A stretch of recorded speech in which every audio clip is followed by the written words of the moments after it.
बड़ी शर्मिंदगी की बात है कि एक ऐसा शहर तो इंटरनेशनल लेवल पर है मुंबई, और आज जो है वो ड्रग्स के लिए जाना जा रहा है। सरकार की सबसे बड़ी फेलियरिटी है, गवर्नमेंट की जवाबदारी बनती है कि उस मुंबई को ड्रग्स फ्री करें। हालांकि मैं पिछले एक हफ्ते से देख रहा हूं कि मुंबई के police commissioner mister Deven Bharti खुद इंटरेस्ट ले रहे हैं इस काम के लिए, और वो उन्होंने कोशिश की है। लेकिन मेरा ऐसा मानना है कि जिस तरह के हालात खास करके माइनॉरिटीज के इलाकों में है, वो बहुत ही शर्मनाक और अफसोसनाक है। मैं मुंबई पुलिस कमिश्नर और सरकार से चाहूंगा कि वो इस पर प्रयास करें, और प्रयास ऐसा करें कि सभी धर्मों के धर्मगुरु, एनजीओ, स्कूल, जितनी भी संस्थाएं काम कर रही हैं, सबको एक साथ जोड़े, सबके साथ चर्चा करें, और हफ्ते में एक दिन इस तरह की कोई बैठक हो जहां इस पर विशेष तरह से ध्यान देने की जरूरत है। आज पुलिस पर बड़े पैमाने पे आरोप लग रहे हैं कि जहां जहां ड्रग्स बिक रहा है पुलिस खुद जिम्मेदार है, क्योंकि पुलिस की जानकारी के बगैर कहीं भी एक कतरा ड्रग्स बिक नहीं सकता।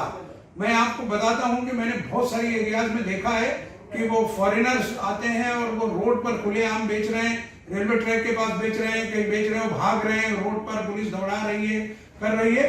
तो इससे मैं ये समझता हूं कि जब तक इसके लिए विशेष समन्वय नहीं बनाया जाएगा तब तक इसको खत्म कर पाना मुश्किल है, क्योंकि ड्रग्स में इतना पैसा इन्वॉल्व है लोगों का कि वो उसके आड़ में लोग जो है कुछ बहुत सारे गलत काम कर रहे हैं। पिछले दिनों मुंबई में जो घटनाएं हुई हैं, खास करके एक बड़ी घटना जो धर्मगुरु के साथ हुई, उससे भी ड्रग रिलेटेड बहुत सारे इश्यूज हैं। इससे पहले जो है कई अधिकारियों का रैकेट इसमें आया है। हालांकि मुंबई पुलिस के ज्वाइंट कमिश्नर चौधरी जो है काफी दिनों से इस पर प्रयासरत हैं, काम कर रहे हैं। पुलिस का दावा है कि हम इस पर लगे हैं, लेकिन उसका रिजल्ट नहीं दिख रहा है। आज हालत के हो गए कि अभी एक बड़ी घटना जो गोरेगांव में हुई, वो ड्रग रैकेटर भाग गया हिंदुस्तान छोड़ के, ये पकड़ नहीं सके उसे। तो या तो इस चीज के लिए सरकार कहीं ना कहीं लोगों को जवाबदारी तय करे कि जिस इलाके में ड्रग्स के लोग पकड़े जाएंगे या ड्रग्स यूज होगा, वहां के पुलिस अधिकारी, वहां के वार्ड के अधिकारी, वहां के दूसरे जवाबदार लोगों को जिम्मेदार ठहराकर उन पर मुकदमा कायम होगा, उन्हें जेल भेजने की व्यवस्था होगी, अपने आप तय होगा। क्योंकि जब आप देखते हैं कि पुलिस स्टेशनों में भी हालत मैंने देखा कि कई ऐसे पुलिस स्टेशनों में जहां ड्रग पीने वालों को पकड़ कर लाके बंद करते हैं अपराधी को, वहां पुलिस वाले ही उनको ड्रग्स देते। तो मैं ये समझता हूं कि ये सामाजिक बुराई है, ये ऐसी बुराई नहीं है कि भाई कुछ हो रहा है। सरकार के कानून कड़े हैं, बंद होगा, 10 साल जेल में रहेगा, आएगा जाएगा, वो सारी चीजें हैं। लेकिन अगर सामाजिक तौर पर इसको लोगों को जिम्मेदार बनाकर काम करने की ताकत अगर आएगी तो ही इस पे हम बड़े पैमाने पे कर सकते हैं। आज नहीं, हम पिछले दिनों मैंने एक इलाके में देखा कि वहां 14 साल 15 साल की लड़कियां ड्रग्स ले रही हैं। तो ये शर्म की बात है। रिहेबिलिटेशन सेंटर भी अभी इनके पास बड़े पैमाने पर कोई व्यवस्था नहीं है। तो उसमें जो परेशानियां आ रही हैं, क्योंकि एक घर में अगर कोई ड्रग्स एडिक्ट है और वो बड़े पैमाने पे कंज्यूम कर रहा है तो उसका पूरा परिवार बर्बाद हो रहा है। क्योंकि कुछ ड्रग्स तो ऐसी आई है जो महीना 15 दिन यूज करने के बाद वो मर जाएगा आदमी। तो ये जो कुछ हो रहा है देश के नौजवानों को कमजोर करने की साजिश है। दूसरी चीज, मैं बड़ा खुला आरोप लगा रहा हूं कि माइनॉरिटीज के इलाकों में स्पेशली ड्रग्स बेचे जा रहे हैं, और ये बात मस्जिदों के हमारे धर्मगुरु, दूसरे धर्म के लोग बार बार कह रहे हैं कि सरकार को इसको चेतना चाहिए, इस पर पूरा ध्यान देना चाहिए। क्योंकि आज जो क्राइम बढ़ रहा है उसका एक बड़ा कारण ये भी है, एक तो पैसा आता है एक तरफ, दूसरी तरफ की है ये लोग जो है बाद में कोई चोरी के काम में लग जाता है, कोई दूसरे काम में लग जाता है। सरकार की ड्यूटी बनती है कि वो अपने नागरिकों की सुरक्षा करे। ये बहुत ही खतरनाक चीज है, और इसमें जितना उन्हें सुरक्षा, उनका प्रोटेक्शन होना चाहिए, कोई प्रोटेक्शन नहीं हो रहा है। मैं ये समझता हूं कि कोई गली, कोई कूचा ऐसा महफूज नहीं है जहां ड्रग बिक नहीं हो और या लोग खा के पी के उधर पड़े नहीं हो। तो ये जिम्मेदारी बनती है कि सामाजिक संस्थाओं को जोड़िए, स्कूल के बच्चों को जोड़िए, अवेयरनेस के प्रोग्राम्स लाइए, फिल्म के लोगों को भी ले आइए, क्योंकि बाकी की चीजों के लिए उनको सारी सुविधाएं अगर दी जाती हैं तो इस काम के लिए उनमें आप तय करिए कि जो हमारा क्रिकेटर है वो समाज में बढ़िया, लेकिन वो लोग खुद भी तो इन्वॉल्व होते हैं। इन्वॉल्व है, उन पर कार्रवाई करिए। इन्वॉल्व इसीलिए होते हैं कि पैसा उनको आवारागर्दी का साधन। जब आप कानून को सख्त करेंगे और अधिकारी जब पकड़े जाएंगे, क्योंकि देखिए बगैर अधिकारी के ये कंजम्पशन नहीं हो सकता। मैं ये दावे से कह सकता हूं कि बहुत सारे पुलिस अधिकारी बहुत ईमानदार हैं और बहुत अच्छा काम करना चाहते हैं, लेकिन बेईमान पुलिस अधिकारियों की भी कोई कमी नहीं है जो इसको मदद कर रहे हैं। तो जी। लेकिन ड्रग्स रैकेट का जो बड़ा सिंडिकेट है वो पकड़ा नहीं जा रहा है क्या? छोटी छोटी मछलियों को पकड़ रहे हैं। सवाल छोटी मछलियों का नहीं है, आप अगर यूज नहीं करेंगे, अगर जो लोकल पर जो पेडलर हैं जो बेच रहे हैं, अगर उनसे लोग यूज नहीं करेंगे लेकर, तो बड़ा ला के क्या करेगा? और चूंकि बड़ा ला रहा है, कहां से आ रहा है? अडानी पोर्ट, कहां से आ रहा है? गुजरात कांडला पोर्ट, कहां से आ रहा है? मतलब ये जो चीजें हो रही है उस पर सबकी नजर है। बड़े बड़े कंजम्पशन दिखा रहे हैं। मैंने 1000 करोड़ का ड्रग्स पकड़ा, 2000 करोड़ का पकड़ा, 5000 करोड़। भाई आप पकड़ रहे हो, उसके पीछे 25,000 करोड़ का छोड़ भी रहे हो ना। पंजाब तबाह हो गया ड्रग्स में। आज कितनी पिक्चरें आ रही हैं, सब हो रहा है, उसके बावजूद फिल्म इंडस्ट्री के लोग जो है ड्रग्स ले रहे हैं। और उसमें सबसे अफसोसनाक बात है कि अधिकारियों का इन्वॉल्वमेंट दिखता है। तो आप उस चीज को आएंगे, क्योंकि ये देश तभी तरक्की करेगा जब इस देश का नौजवान ताकतवर होगा और स्वस्थ होगा। लेकिन अगर उसके हेल्थ से ये गड़बड़ है, क्योंकि जिनके घरों में आप देखिए कि औरतों का ड्रग्स लेना इस बात की दलील है कि हम कहां जा रहे हैं, कौन से देश का निर्माण हम कर रहे हैं, या कौन सा अपना भविष्य बनाएंगे।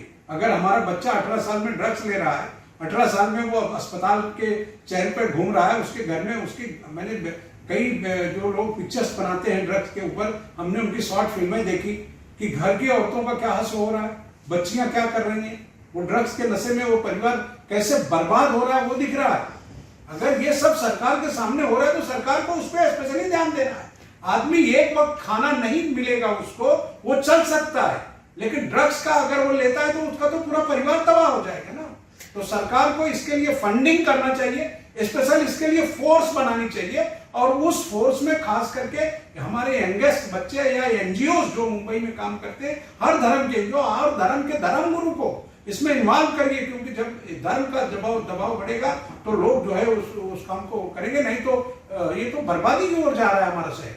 किन राज्यों से सबसे ज्यादा ड्रग सप्लाई हो रही है? गुजरात सबसे ज्यादा नंबर 1 पर है। हम डेवलपमेंट की बात करते हैं कि गुजरात जो है मॉडल सिटी। आज गुजरात का कौन सा शहर बचा है जहां से ड्रग्स नहीं आ रही? जितने ड्रग्स पिछले 5 सालों में पकड़े गए हैं, बड़े कंजम्पशन सब जो है वो कांडला पोर्ट और दूसरे जगहों से आए हैं। उस पर कार्रवाई कर रहे हैं, दिखाते हैं 500 किलो पकड़ा, 1000 किलो पकड़ा, और उसके अवर में बाकी भी आ रहे हैं। तो कौन जवाबदारी लेगा? राज्य का मुख्यमंत्री जवाबदारी ले, वहां का पुलिस प्रशासन जवाबदारी ले, कस्टम्स, जितने लोग हैं, नारकोटिक डिपार्टमेंट, उसकी जवाबदारी तय करो कि आपके इलाके में ये पकड़ा गया, आपके अधिकारी को इसके साथ पनिश करो। आया कैसे? आप ये करके नहीं बच सकते, क्योंकि ये एक ऐसा अपराध है, कहीं से आ रहा है।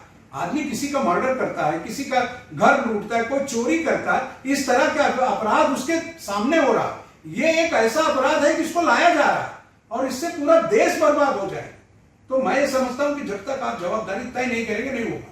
पुलिस प्रशासन को जिस दिन ये पता हो गया कि सीनियर पीआई, उसी दिन सस्पेंड होगा जिस दिन उसके इलाके में ड्रग्स पकड़ी जाएगी, उसी दिन वो सस्पेंड होगा। आप देखिए, वो बेचने नहीं देगा, थोड़े दिन होगा, उसके बाद जेल होगी। तो जब तक जवाबदारी सरकार को, प्रशासन को तय करना पड़ेगा कि जिस इलाके में ड्रग्स बेचता हुआ आदमी पकड़ा गया या कंजम्पशन कर रहा है या मिला, तो आप उस इलाके के बीट से लेके जिला, उसके जो बड़े अधिकारी हैं उसको सस्पेंड करो। आप पुलिस प्रशासन को जिम्मेदार ठहराओ। बीएमसी की जगहों पर हो रहा है, बीएमसी को बताओ कि आपके जगह पर हो रहा है। स्कूलों में हो रहा है तो स्कूल कॉलेज मैनेजमेंट को उसमें ले आओ कि आपके कॉलेज में कैसे आया, अगर उनके उसकी व्यवस्था नहीं है। आज रोज आप सैकड़ों कैमरे लगा रहे हैं, हजारों कैमरे लगा रहे हैं, उसके बाद में लोग बेच रहे हैं, जा रहे हैं। हजारों कैमरे लगे हैं, क्या कर रहे हैं?